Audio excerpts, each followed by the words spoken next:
Hello, everyone. Welcome to the network. Welcome to the Two Dads Edition. Wait, that's not it. Start again. What's up, fat fucker? Two Dads, Gen X Edition. That's a great beginning. Guess what, guys? What's up, Dawson?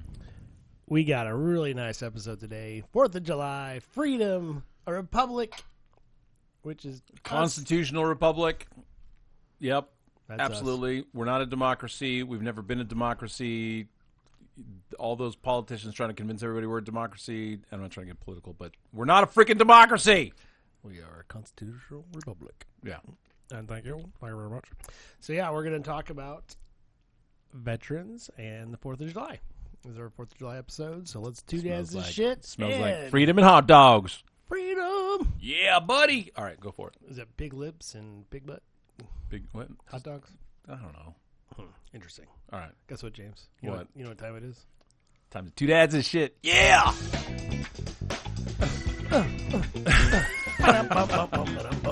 Do I need to just embrace that we're going to do that every time? Yes. You know, because I think eventually we'll... Reverse psychology. Dude, I love you doing that. You need to play that every single time. Okay. Well, we're doing it. And we're back. Hey, everybody. We are joined with Jason again. Yeah, Jason, owner of MVP. Man, I'm struggling right now. Yeah. Owner of MVP Gaming. So Jason and I are both veterans. Hi. Hi, Jason. Hi. And I wanted That's to not be his when voice. I grew up. I actually was really close after 9/11. Yeah. And I almost did then, too. That's when my ex-wife was like, well, why would you do that? Yeah, my wife at the time didn't want to be a widowed wife of a veteran with a bunch of kids. Because I joined at 30. I already had 5 kids. I had to get a waiver because I was enlisted. Oh, really? Yeah. If I had 4 kids, it would have been fine. But because I had 5, I had to talk to the MEPS commander, and she had to waiver my 5 kids. Like, does the 5th one know that they only exist because of a waiver that you got? Are we in China? No, they don't exist because of the waiver. I joined the military. I had to get the waiver because of them. I know. I'm just kidding. Like, I don't understand. Like, To get approval to join the military, I had too many kids, and I had to convince them that I could still join the military, be able to manage things financially, all that kind of stuff, with 5 kids instead of 4. There are conditions. Nobody can just join. Like, people think military is the last option. You just go. You do. They'll take anybody. And for some, that is kind of how it's treated, but That's true. not for me. I mean, yes and no. But anyway. So, but anyway, that's a topic for another day. Well, I want to start off by saying thank you to all our veterans, you guys, all the current and old retirees. We appreciate you beyond words. That's the reason we have the freedom we have, and that people can do the douchey things they're doing right now in our country to minimize our freedom. And for all the veterans out there, and I, as a veteran and a father and a therapist, you're not alone. If you're struggling, man, go out, get some help, talk to somebody. It's hard to be open and it's hard to connect, but you need to do it. We lose too many veterans still. Yeah. So Still, absolutely. yeah. It takes the strength of a warrior to ask for help. Well, I always found it interesting that, like, in downtime of war, that's when we lose more veterans than we do in war. Yeah, And there's it's sad. one of the things that's really difficult is like you have all this training and then you go to the war zone. Some people do different things, of course, some people kick indoors, some people support the kick indoors. Sometimes it's like secretarial work, but they're all moving parts, but they're all a big machine. But then you come back to the United States and you go back to your families and everybody's like, oh, great, you're back. You're the same person you were before you left, right? And you're not. And so you feel really disconnected. So it kind of sucks. But And the level of understanding that individuals have who have not been deployed or been overseas or even just been in the military. Like, I never deployed. yeah. But a lot of the experiences that I had while on active duty are unique only to the brothers and sisters I have in arms. Yeah.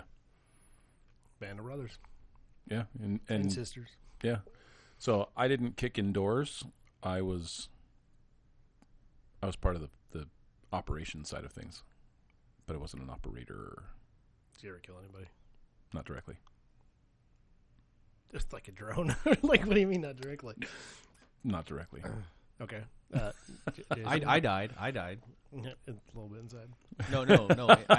I died while I was in the military. I was brought back. Oh, dang. You actually coded? Say again? You coded? I did. Oh, man. Oh, that'd explain a lot. It does explain a lot, right? Just kidding. No, I did. I was in an altercation and I died. So it was. Wow. That's how I broke my back. Gotcha. Yeah, I fucked up my back, my shoulders, my knees. Like they did the compressions too hard, or like, are you okay telling the story or no? You don't have to if you You don't don't want have to. No, if you don't, you're good. Man. I'm just being a healthcare worker. I'm So sure. so I was when I was in the military, I didn't have a traditional military experience. I was at West Point Prep, and I had a lot of the enlisted that hated the shit out of me because my boss was a major and a colonel. And one day there was a soldier who had had enough of me not having to listen to the other enlisted, the first sergeant, or anybody else, and having special treatment and privileges. And it wasn't a traditional Army experience because, number one, it was a school. Right. And number two, it was a school for officers. And I was treated like an officer. So he broke into my barracks and beat the shit out of me. We had a fight, and he killed me. Oh, Hopefully he's in prison. Nothing happened to him. What? Oh, man. Military justice is fucked up. The unit didn't want anything to happen, so they brushed it under the rug. Nobody knew about it. No reports were made. It was just, and I had disciplinary action against me because it was my fault that I died, and so that was my fault. But my neighbor, my battle buddy next to me, he heard it. He came in and pulled them off me, and they had to bring guys in, and it was a mess. But that's how I broke my back. Yeah. So it was, Gotcha. That's fucked up. I'm sorry, Jason. yeah. Sorry, man. That's not what should happen at all. And the sad thing is, it does happen a lot across the Too thing. And it happens a lot to women. Sadly, Jason will know this one. They don't want to do the paperwork. correct. But All right. there's a lot of good stories too. There's a lot of funny stories. A lot of funny stories. A lot of stories that veterans think are hilarious, and everybody else is like, "Are you insane?" It's kind of like healthcare, like we're Yeah. talking about how someone can shit themselves. It's all over the walls, and we're sliding in it as we're trying to save them. People are like, "Oh my god, how do you do that?" And I'm like, "Oh, you just do it, man. You just got to do your job." So That's how we do it. So for each of you guys, why is it that you feel that kind of sense of patriotism, and how do you connect with that? Well, for me, a lot of it's movies, but for me, it's a lot of stories of my grandpa. I mean, he passed away when I was 5, so I don't really have a lot of "is this real, is this true" kind of thing until I was in residency as a respiratory therapist at Leavenworth, VA.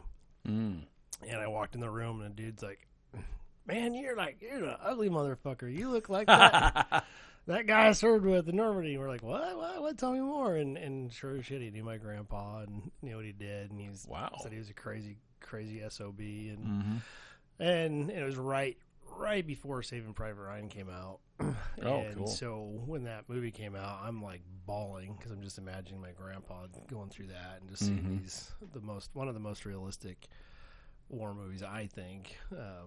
Because Tom Hanks and them really put their heart into it and really tried to represent every unit. Yeah, that was a really good movie. And it was really a good mix of multiple stories happening at once. So they did combine multiple units and stuff like that. But like Band of Brothers, I mean, you can feel the brotherhood, you can feel the depth of it. They did such a great job, and it was great because you had actual war veterans telling the story of it, and so they actually had real accounts, and so it seemed real. And anytime I see a war movie that's like that, that's even Jarhead, it still makes my heart bleed for the people that bled for me. To have that freedom and have my kids have that freedom, and it goes all the way back to Revolutionary War.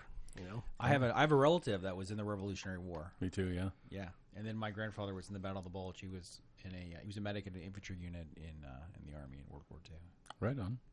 Yeah, no, I've got an ancestor that was on the Mayflower as far as like the patriotism to the country. So Miles Standish I'm a descendant of him, but my dad was an immigrant. So he was born in Germany right before the U.S. joined World War II. Grew up through the war in East Berlin, under Nazi occupation, all that kind of stuff. And when the Russians took over, my grandfather did not like the Nazis, but you're surviving, right? Yeah. When the Russians took over after the war, he was kind of a critic of the Russians, but the Nazis didn't really mess with him a whole lot because he was basically an operations manager of a power plant, and they needed him. The Russians were like, basically they'll put whoever in a position and they'll just make it work. And so he had a friend of his, coworker, that this is the way I remember the story anyway, is that he had a coworker who joined the communists after they took over and warned my grandfather that he was going to get arrested. And so that night, my grandparents and my dad and my uncles and my aunt, they wore like 2 layers of clothes, and there weren't travel restrictions across the wall yet. It wasn't a wall yet. It was still just a fence, but you could still go back and forth. So they went as if they were going to church, which was a normal thing. Yeah. So it wasn't out of the ordinary, and just didn't go back. And they were in a refugee camp. My dad came here and as an immigrant, and was able to build a great life for my family because of the opportunities here. He was in the Army during Vietnam, didn't go to Vietnam because he'd gone through law school, but he loves the country, and even though he was treated badly because he was, a German kraut, whatever, but there's that love of this country and the opportunities that we have and the freedoms that we have. And because he's experienced the opposite, that was instilled in me early on. Yeah, and that's the whole actual point of immigration. Right? Legally coming and legally doing what you need to do to find that opportunity to grow and build a family and have pride in that country that brought you, allowed you to come and grow and have those opportunities. And that's the whole point of immigration. Mm-hmm. And that's a perspective that's missing, I think, in the dialogue that occurs a lot in the news today. Those perspectives of one opportunity, land of opportunity that exists because of our Constitution. In spite of our problems, but we still are. People keep on coming here. Absolutely. They're not going to Brazil or to England, or they're coming here. Absolutely. Well, that's your movie star. You go to England now. Yeah, well, that too. But no, but that's also what kind of motivated me joining the military. I almost did when I was a teenager. So when I was 17, 18 years old, I talked to a recruiter, decided not to. When 9/11 happened, I almost did then, because I remember being in New York City and seeing the Twin Towers, and I've been in the World Trade Center. Yeah. I watched the 100th anniversary of the Statue of Liberty 4th of July celebration from the 97th floor of the World Trade Center. Yeah. Wow. And so when that building came down, it was poignant for me. I remember that, being up in there. Yeah, and it's so crazy because, like, when Spider-Man 2, was it 2 or 3? Because they were going to do the helicopter rubbed in between the two, and they ended up removing that whole scene and everything because it was still pretty fresh. But, like, for me, when I see movies that still have it, it does bring kind of a heartache and sadness, to me, because it just probably the same feeling that a lot of people get from Pearl Harbor, Yeah. But, there's always the flip side of the coin. Like, it was a huge tragedy, but it united the country in a way that's missing. Again, I'm talking about things that are gone, but I mean, every house almost on every block of every street corner of America, there were American flags everywhere after 9/11. Mm-hmm. I joined shortly after 9/11. That's when I enlisted. Yeah, and my enlistment was kind of preceded by going bankrupt, and I was struggling with work and all that kind of stuff. And so it was an opportunity to restart, be able to use the GI Bill to get an education, that kind of stuff. I ended up not using the GI Bill, but something else. But I was able to get my master's degree through the VA and everything. But I've had a lot of blessings in my life because of my military service. I've also had a lot of challenges. So. Well, and it's sad because they just did a poll asking people, like, of the younger generation, the millennials and the ones after that, if they're proud to be an American, and 56% said no, they're ashamed to be an American, which is disgusting to me. To even What hear generation that. was that? Millennials, and the next one might, like, our kids. Yeah. And I'm just like, then you've lost the concept of it, because I think for a lot of people, 4th of July is just fireworks and blowing stuff up, and they've lost the whole meaning of it and the whole point of it. Same with Christmas. It's not about presents, Yeah. And so it's just disheartening to see that, and that kind of thing kind of ebbs and flows too. Yeah. But I think our political system and like the unrest and stuff it affects that. It affects people's perceptions. And like my kids haven't experienced a lot of the stuff that I have. They've heard stories and stuff. You know, they were Army brats for a little bit, and so they have a patriotism. They have a love for the country, but they also have the influence of the society and the problems that we have, and which are valid and real. But that's all they know. Yeah. So, do your kids know you as like a drill sergeant dad? If you were, I mean, you were on active duty when your kids were younger. What's either your experience with a drill sergeant, because I know I have mine, or what is your kids' experience with you as their drill sergeant? Well, in like previous episode where we talked about like discipline and stuff like that, I think it was either that one or the ones the diapers, duct tape, and datitude. Yeah. I did talk about like where I was a drill sergeant dad. I wish I wasn't, but you know that the stress that you're under, the pressure of family, PTSD, all those kind of things have that effect, and you kind of mimic what you know. Yeah. I know for me, I recognize very, very quickly that like basic training is psychological. Yeah. There's a physical aspect of it. I mean, it's all mental, but it's mental. They're trying to get you to break so that they can build you back up in the way that you need to be for an effective soldier, following orders, doing what you're told, doing the job without the, not necessarily without the moral limits, but recognizing the risks and it's a job that needs to get done to accomplish a mission. Mission first. Yep. Yeah, and that's kind of like the whole jarhead mentality. Mm-hmm. You know, it's like strip them, reprogram them. And you have that in every military. So anybody that's like, oh, we're programming. No, they do that in every military across the world. Yeah. You know, and the whole point is to strip.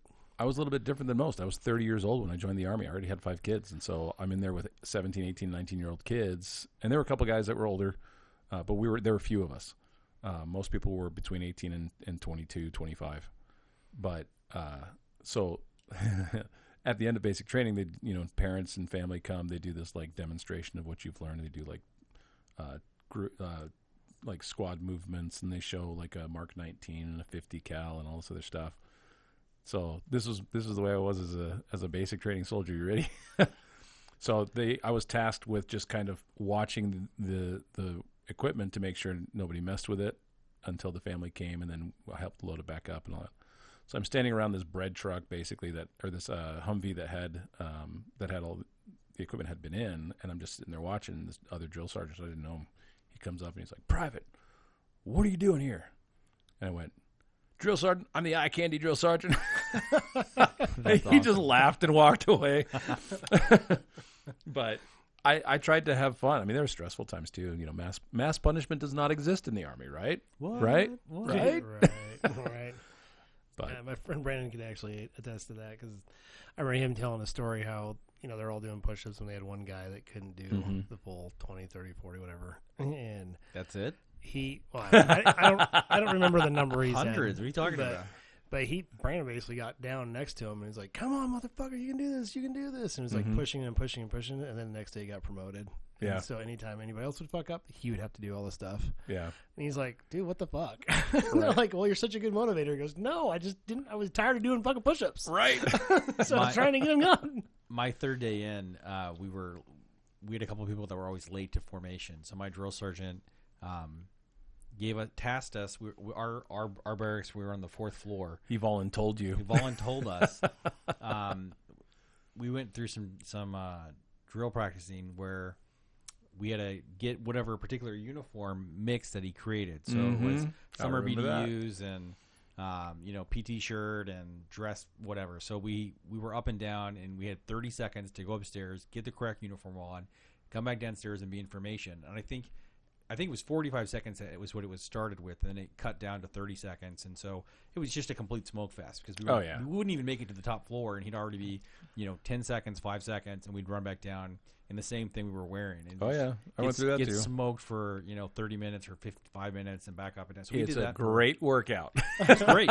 We did that for like 6 hours. We started early in the morning, right during PT. Instead of doing PT, we did that. It was great, and then until lunch, and then it was like, okay.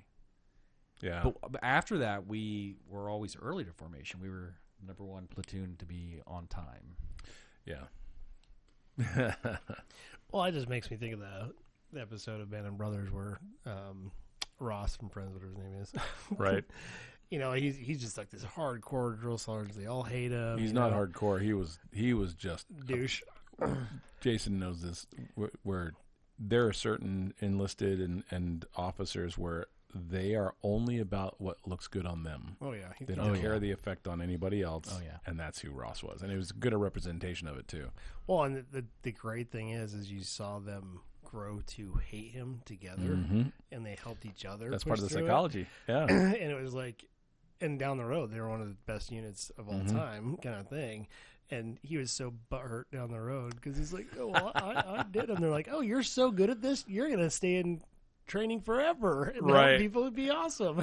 Well, and they did that as we're gonna give this to you so that we don't ruin your career because you suck. Yeah, pretty much. They recognize, and they punish all the sergeants and demoted them and all that kind of stuff too. Yeah, but they recognized what the actual problem was, and that's why they did it. So. There aren't very many good leaders that actually recognize that kind of thing, but they do exist. So here's a weird, odd question. I know it's, kind of what we're talking about, but like, the last true general that was on the battlefield was the one Mel Gibson portrayed in Vietnam. We Were Soldiers? Yeah. Yeah, that was a good movie. And they kept trying to get him off the field. He's like, "Oh, you're a general. You're a wartime general. You know what you're doing." Is yeah, that's why I'm fucking out here. Yeah. So do they have actually a leadership that's like that, or? Yeah. So when I got to my first unit, I deployed with my first unit. I was there for about 10 months before we deployed. The brigade. I was part of a fires brigade, which is kind of a hybrid of artillery and air defense brigade. Our colonel before, and I can't remember his name, but there were rumors that we were not going to get deployed. The deployment was going to be canceled. He fought supposedly to keep the deployment. And then as soon as he became aware that it was actually going to come down, he transferred to another unit. But that was a good thing. So the colonel that came in, his name was Colonel Bullimore, had deployed it before. Okay. And he respected his NCOs and the value that they brought and all that. He was a pretty good commander from what I knew. And I didn't interact with a whole lot, but I saw him interacting with other people.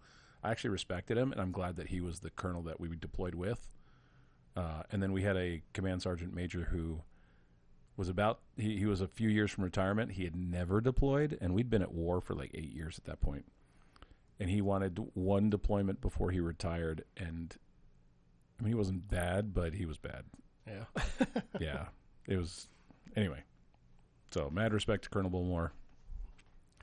Whatever to the command sergeant major. And we had a really good captain in our unit, too. He was Captain McCool. He was like 6 months younger than me. So what about you, Jason? I don't know. Well, like, because I mean, you didn't deploy or anything like that, but in the school environment that you were in, what did you observe about like good leaders, bad leaders, that kind of thing? I met the command sergeant major of the Army 3 different times. Mm-hmm. My opinion of the leadership of the Army is that it's pretty premier in our country. Being at West Point Prep, the future leaders of the military of our country in a lot of regards. It's an Ivy League school. There are a lot of impressive people that either have or were when I was there passing through that institution, and the heritage, the values, the history of that institution is just inspiring. It's just amazing. It's a beautiful place, and my experience, I had some douchebag, NCOs, I had some douchebag leaders, but I also had I interacted with a lot of people who were just stellar, absolutely just phenomenal. Yeah. Yeah, I've had really good leaders, and I've had some sucky ones. So, like, for me, I think not having a dad really growing up, I think the ones that actually had the more positive influence in my life were actually vets. We had one scout leader that he was hardcore ex-Navy SEAL, firefighter after he came back. He was the one that would take us out camping and basically, okay, here's your 22 and a sleeping bag and a box of matches. I'll be back in 2 days. And we really thought we were by ourselves, but he literally would be on the other side of the field in a tree in a deer stand watching us, making sure we're okay. And if we weren't, he would come around. It's a bit hardcore for kids, but that's cool. I mean, we were privates. We were 14, 15, you know, kind of stuff, and we all had hunter's course and camp and all that stuff. So like we weren't here go in the woods. You're not like 10-year-olds who've never been outside before. and so it's like we learned a lot of good survival skills, a lot of coping, a lot of working as a team, stuff like that.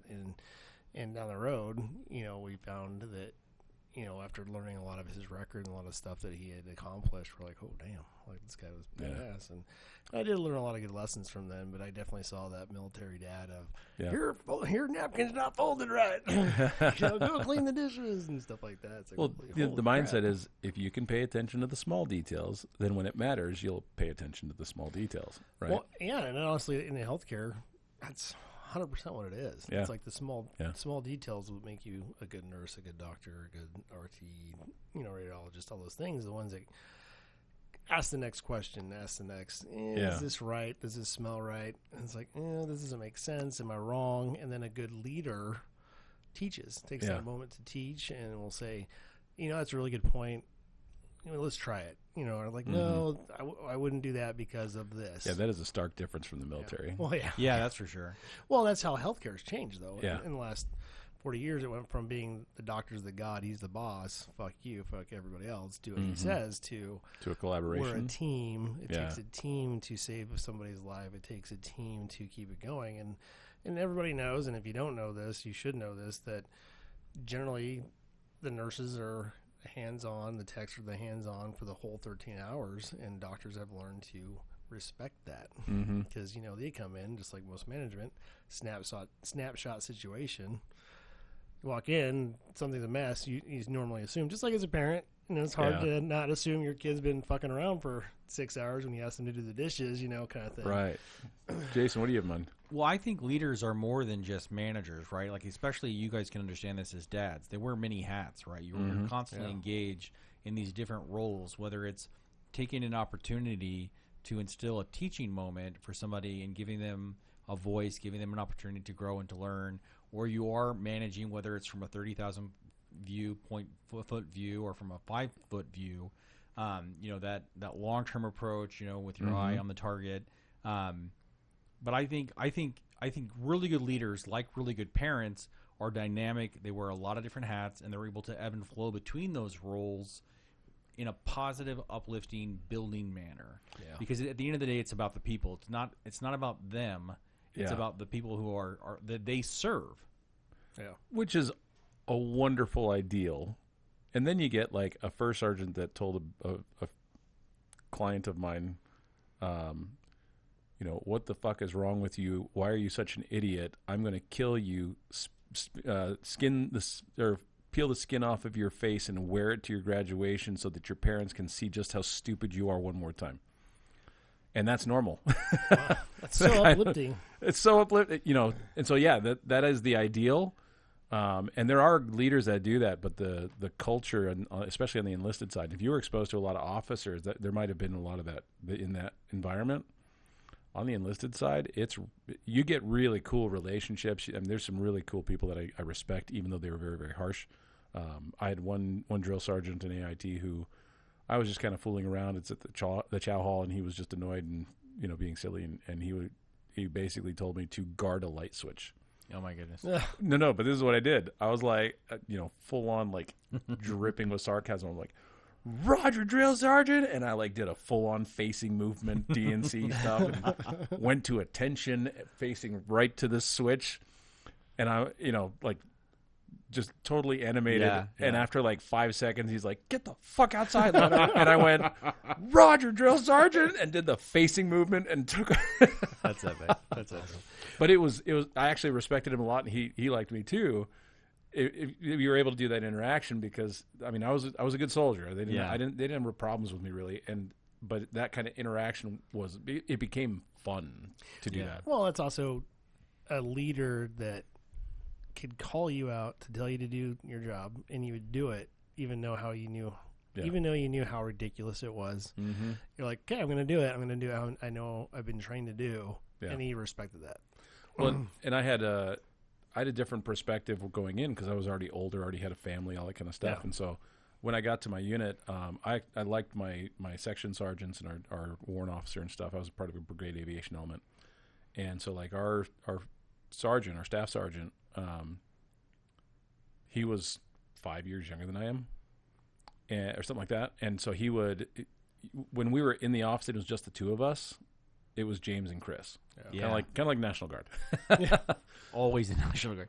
Because I think he knew that I could switch to that military discipline and proper military, I forget what it's called, it's been a long time, but like where you say, yes, Sergeant, no, Sergeant, Roger, whatever, and you go do the task. I had no problem switching. So I could have that kind of friend kind of interaction, peer, respectful thing, even though he outranked me. But whenever he went, all right, private or specialist Leonard, Roger, Sergeant, no problem. Yeah, could switch easy. Yeah, he was a really good guy. So going into pop culture and the movies in the world out there, and now we definitely seen like Good Morning Vietnam, Platoon, that shows the dark side of it, like you talked about, and then you got the good ones like Top Gun 2, Rambo, Independence Day, which I don't really count that as a military movie, but Rambo? No, Independence Day. Oh no, I mean, it's not. It's a sci-fi. So I mean, how accurate do you feel like most of these movies are? Anything before Iraqi freedom and enduring freedom, I didn't live it, so I don't know. Yeah, but I've heard that like The Thin Red Line is supposed to be really, really good, and I like that one a lot. We Were Soldiers, Band of Brothers, those kind of things. Yeah. There's a lot of accuracy to them. It shows a lot of the violence and because they say war is hell, right? And it is, and it can be. And I think that Sniper. Yeah. I imagine like there are aspects of that yeah, absolutely. But one of the things that there's a scene in there that has been really impactful for me and very poignant is when he has that kid in his scope who picks up the RPG, and when the kid puts it down and he like breathes out this sigh of relief of like, thank God I don't have to kill this kid. Yeah. Yeah.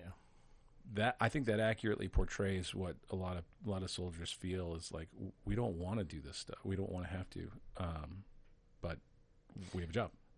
Yeah, I think the important thing about movies in relation to the military, and this is, some movies are a propaganda machine. There's a lot of things that are propaganda. Wag the dog. Yeah, but honestly though, I think that the important things about movies, especially as a veteran, are the emotions that it elicits from me, from my experiences that I can relate. And as a medium to elicit emotion from me, there are some movies that I can really appreciate. Well, and when Jason talked about like the illicit emotion of movies, I had a patient that his wife was on the ventilator, and I wish I could remember the name of the movie, but it's basically the British Army gets captured by the German Army, and they make them build a bridge. Okay. Are you sure it's British? Because I thought it like Bridge over the River Kwai. Well, it's that one, but I think it's the actual British military. The British built it, but I think it was for the Japanese. Okay, it was Japanese that or caught Koreans, them. or But I like, forget. yeah, so they were caught, and the whole point of the movie is like, we got to blow this bridge up. And so they had some guys that were so free trying to do it. And as he's explaining the movie, because he was an old war vet, and he goes, I love this movie because at the time it really was very accurate. Because it's like, here's this general that basically is a war prisoner, but then takes pride on building this bridge, and he's so prideful that he tries to stop his own men from blowing it up. It's like, right, what the hell, dude? And then realizes the impact of what they're trying to accomplish. And and I'm just like watching it. I'm like, it was actually giving me emotion because my patient had that emotion, and I could feel why he liked it. And then I got it more because a lot of the older movies, I'm like, oh, that's kind of cool, but like for me, Saving Private Ryan, hit really hard because of possible stories of my grandpa, and then just seeing what these guys went through. And then you had the Jewish guy that is like crying through the movie, and he's fighting for America and Jewish freedom and all this stuff. And it was just like, he knows they're being killed and his kind, and it just they portrayed that in a great emotion. But the one that really surprised me that came out recently was World War One on the German point of view. Mm-hmm. And I wish I could remember the name of it, but it opens up great. Giving a speech, all these guys are prideful, they're happy, they're going, and then as the movie gets on, these guys are like, we're going to die for no reason in this trench war, and the war's done, but the general has so much, or whatever his rank is, so much pride that he still sends his men in to die.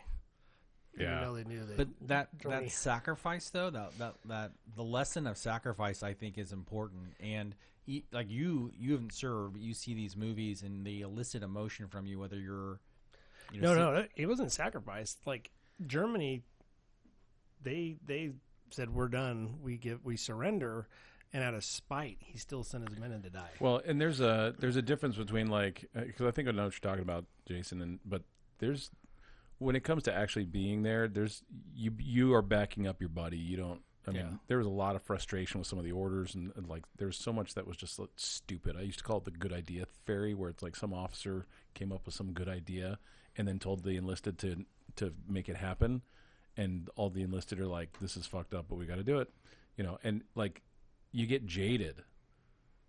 When I was there, we did. There was a lot of good that we did in Iraq. That when I got home and I would watch the news, I would get angry because they didn't show any of it. Yeah. Oh yeah. That's but the propaganda, but you get jaded in the sense like I slept through a rocket attack. Yeah. That's what I mean by the lesson of sacrifice. Yeah. Like you are sacrificing for the guy on your left and the girl on your right. Mm-hmm. You're making that sacrifice as an individual. So even if the political, ideology, behind it, like he was sending his men in for die for nothing, in that movie that you saw, Dawson, those guys that were actually in the trenches or in the field or whatever, their sacrifice at that point only to survive for the guy on the left and the right. Like, yeah, and that's kind of what they drove home in that movie. It's like, okay, he's making us do this, and if we don't, they'll kill us. So let's just try to survive until. And because I'm a spiritual person, that general, if it's a real story, he'll get his in the afterlife. But no, it's interesting. Everybody has a different perspective, right? So I was enlisted. I was lower enlisted. Never an officer. I'd planned on making the military career, but then I got hurt in Iraq. But that perspective matters. There's a buddy of mine who he and I were driving back from the chow hall at like 12:30 in the morning. We had like Tahoe in Basra, and we were driving, and the incoming alarm goes off, and we just kind of look at each other, and we're like, fuck it. And we kept driving. and so there's people like laying on the ground, people in the bunkers, all that kind of stuff. And we're just putting along through the little dirt roads and stuff on the base. Next day, our warrant officer chewed our ass because he found out. Yeah. And we were just like, we're either going to die or we're not. So, so that's kind of the jaded thing. It's like, it just becomes the normal. Well, and a friend's dad, he talked about how in the Gulf War, how he just basically had to accept that he was dead. Yeah. And once he did that, he was able to do his job without fear and actually accomplish better. And he felt like he was more supportive of his teammates, or I'd say teammates, his warmates, I don't know what to call it, military buddies.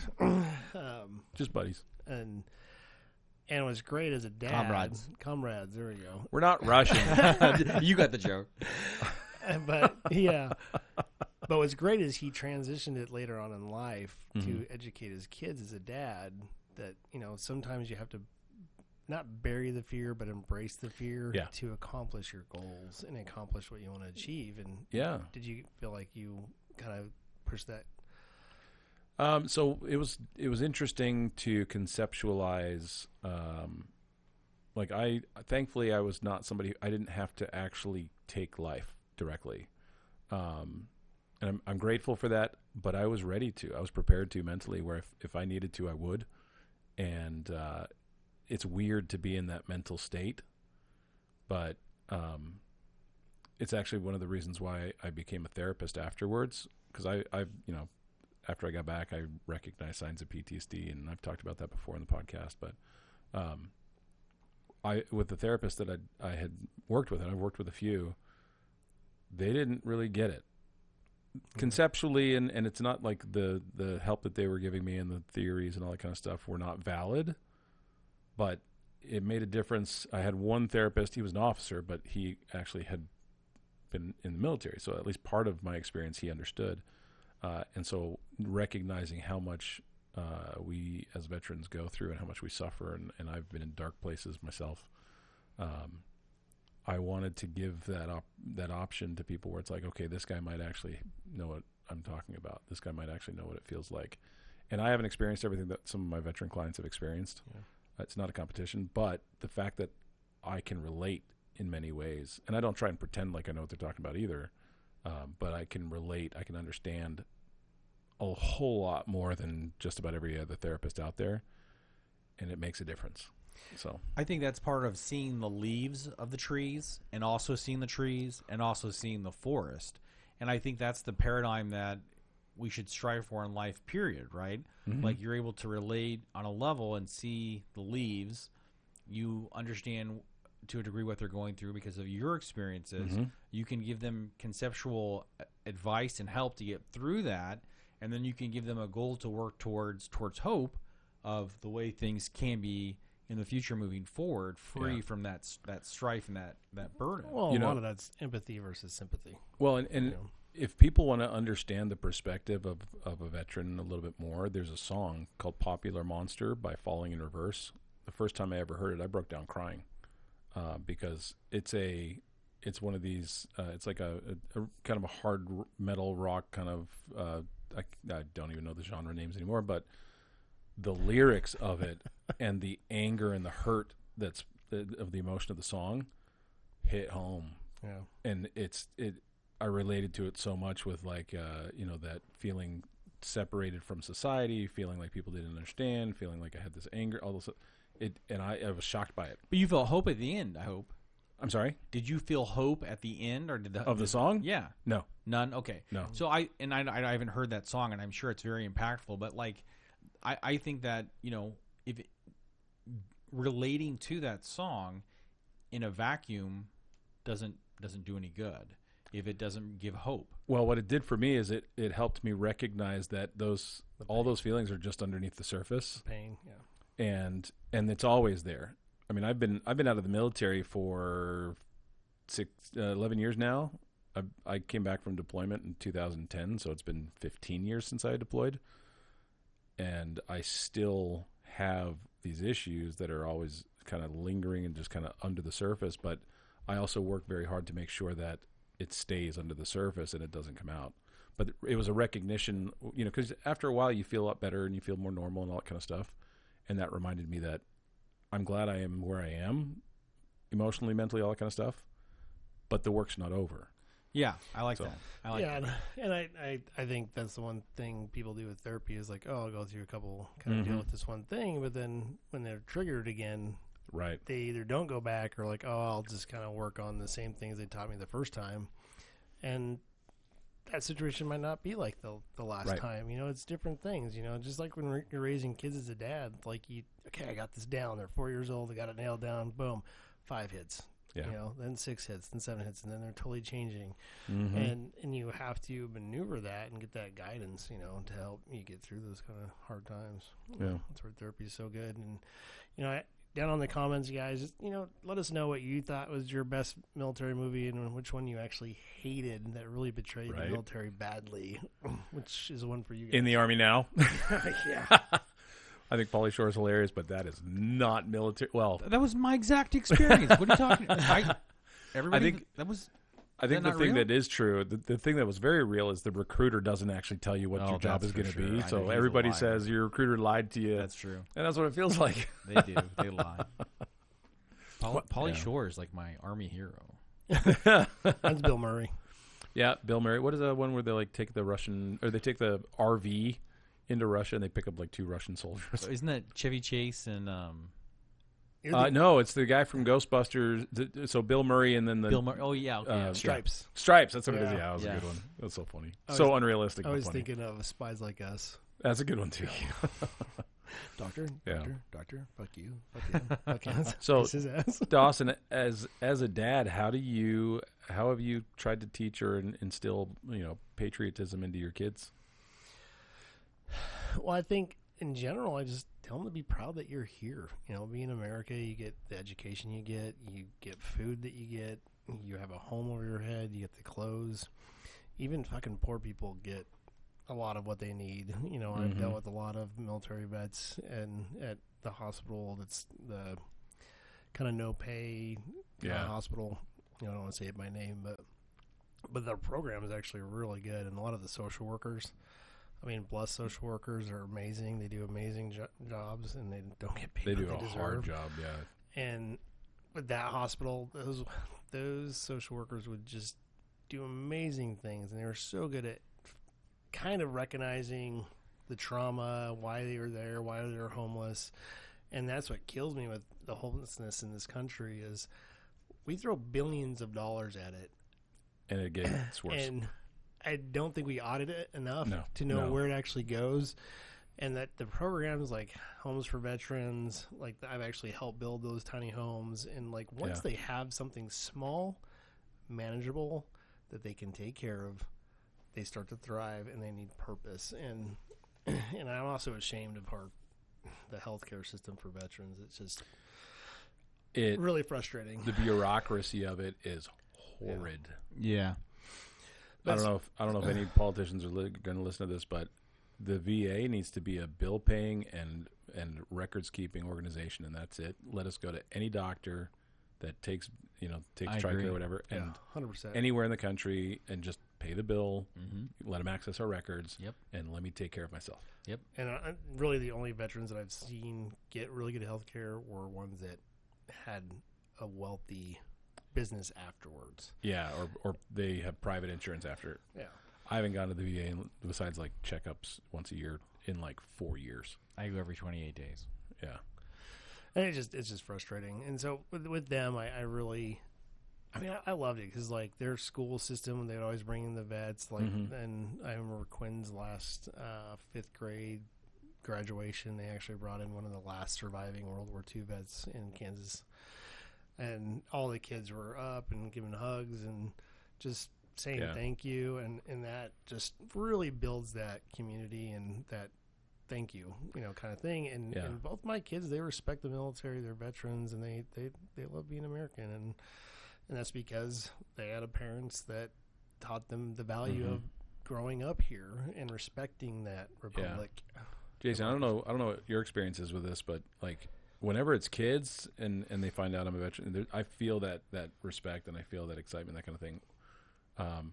About half the time whenever I hear adults go, "Hey, thank you for your service," I say thank you, but it almost means nothing because it's like, great.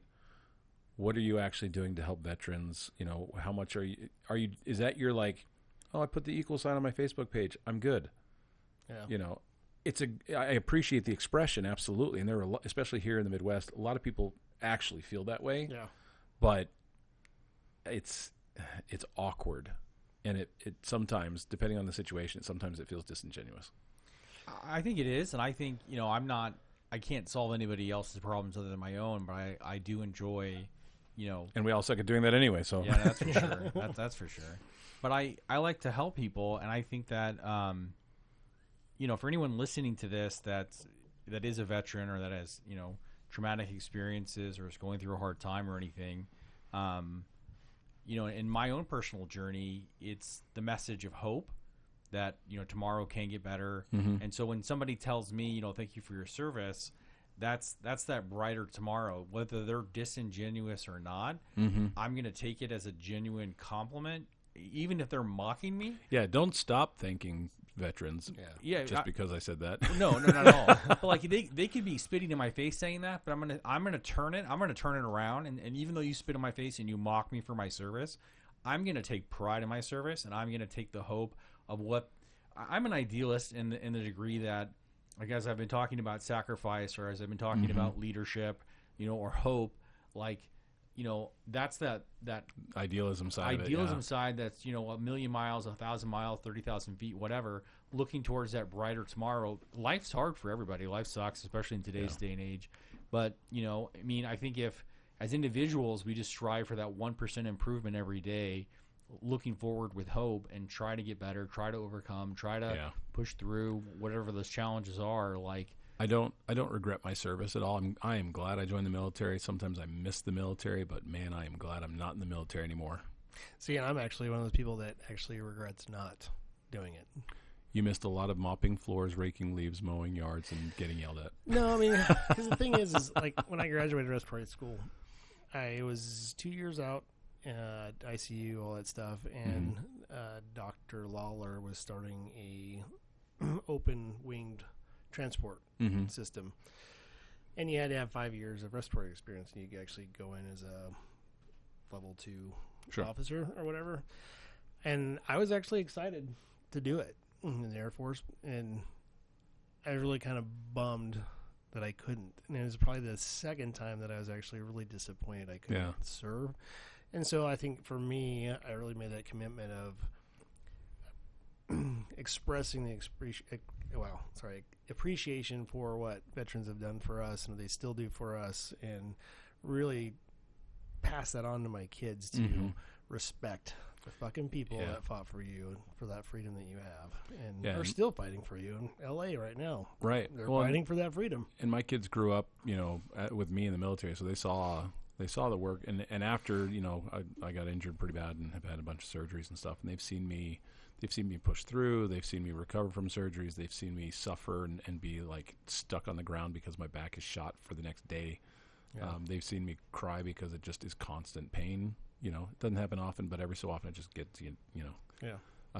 And so I'm grateful that my son wanted to join the military, and actually he was able to, but decided to, chose not to because he wanted to stay. Like his fiance was very, very scared of that, very nervous about that, I think. And he chose her, even though he had wanted to join the military for years. So he's a firefighter now, so he's happy and he's grateful, but I respect that desire, and just because somebody can't serve but they have the desire to, that's awesome. I agree. It's awesome. James, thank you for your service, for your sacrifice, for the lessons you taught your kids. Dawson, thank you for teaching those lessons to your kids and for your desire. I think that's, if everybody mirrored on one platform what both of you have done or are doing towards our patriotism, I think the world, our country, for certain would be better. Yeah. 100%. All right, little change of pace here. Do you ever have MREs, Jason? No, I never had an MRE. Well, I mean, you were at the West Point Prep, so I don't know. We ate them. We had MREs. I didn't go there. I don't know what you guys did. Yeah, we had MREs. What was your worst meal? I think the eggs. The veggie omelet? Oh. Mine was the beef stew, because like I told you, they had the dad that's what he'd leave us. It's like, if you don't kill a rabbit, then you can have this, but he wouldn't leave us water. Oh no! So it was like dried powder with beef chunks. I was like, who can eat these? Yeah, I would say the veggie omelet was. I knew guys that they would ask if they got stuck with one, they'd go around asking for everybody's Tabasco trading. Sauce. Trading was like trading crazy. was, but you had to initiate. Oh trading. yeah, you had to. But all those preppers that are getting these MRE boxes, and they're like, oh yeah, it's gonna last forever. All that. Don't eat the gum. Right. The gum? The gum. Cause the constipation? Like, no, it fights constipation. Because the diarrhea gum. Okay. Is it laxative gum? That's the rumor, yeah. I don't know if it's actually true, but it was bad. My favorite part of the MRE, though, I don't know if you ever had the strawberry milkshake. No, I never had that. Oh, dude, that was good. It was like 800 calories. Oh my god! It was the whole thing was like the whole thing was like 2,000. Yeah, is it 2,000? I thought it was. It's not 5,000. It's like, I think it's like 1,800 calories, 2,000 calories. But it's one meal and it's a lot of calories. If you eat the whole thing, you never eat the whole thing. No, you never do. No, you never. So they had some good desserts though sometimes. M&M's once in a while. M&M's. M&M's, Skittles. Reminds you of home. No, it does not. Just enough. Well, did you? God, it sounds like we should bring some MREs to the lake and have the kids eat it. Oh, that'd be hilarious.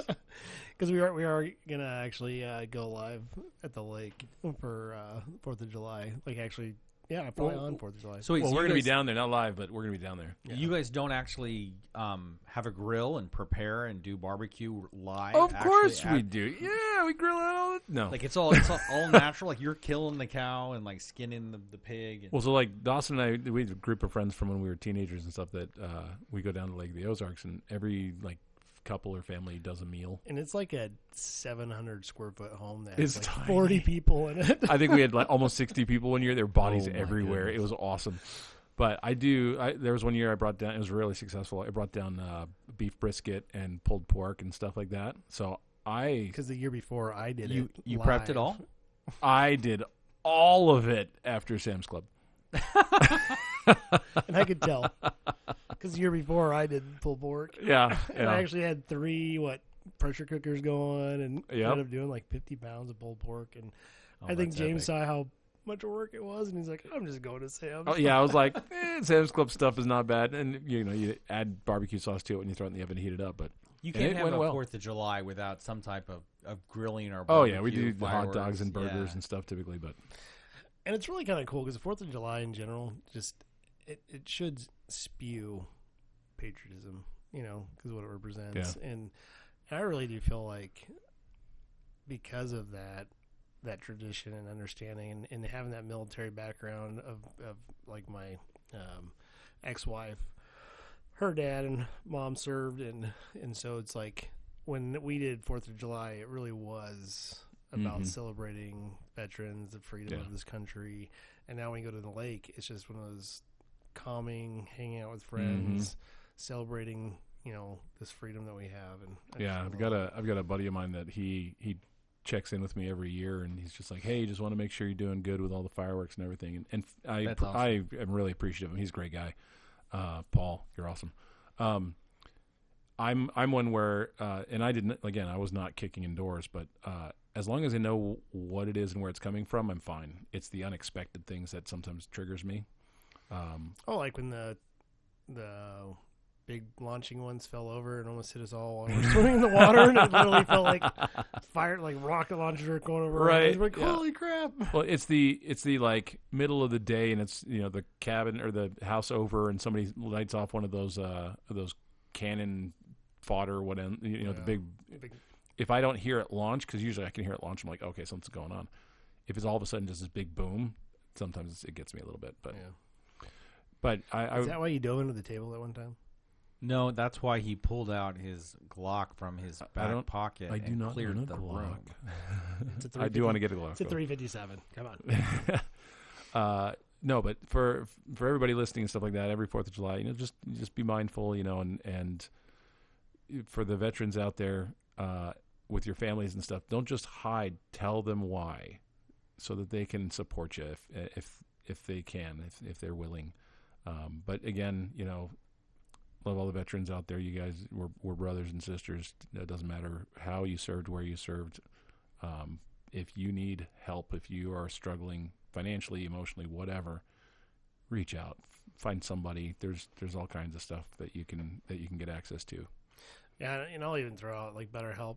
It's an app that you can log in, and it can tailor you to somebody that really is best for you, and you can actually pick military vet, all that stuff, and you can find someone like James that has that experience and also a therapist, and it definitely helps you, and it's great because it's like I think they give a military discount, and you can text your therapist anytime, and you really can talk to them, and we're not getting paid by them anything. It's what I use, and it really helped a lot to get through a lot of my hard times too. Yeah. So, in the comments, let us know what your favorite military movie is, what your most hated military is, and also let us know what you served and where you served, and some of your funny stories from basic training or from deployment or whatever. we'd love to hear Love it. to hear it. Hey guys, did you 2 dads that shit? I think we did. I think we 3 dads this shit. 3 dads. Well, Jason's not a dad, but He's our kid. Thanks, Dad. Thanks, Dad. all right, everybody. Hey, thanks for listening in. Just remember, we do this because we love it. If you love it too, great. Comment, subscribe, join us.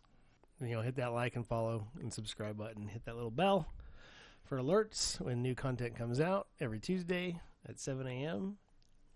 Stay classic, Kansas City. Oh yeah.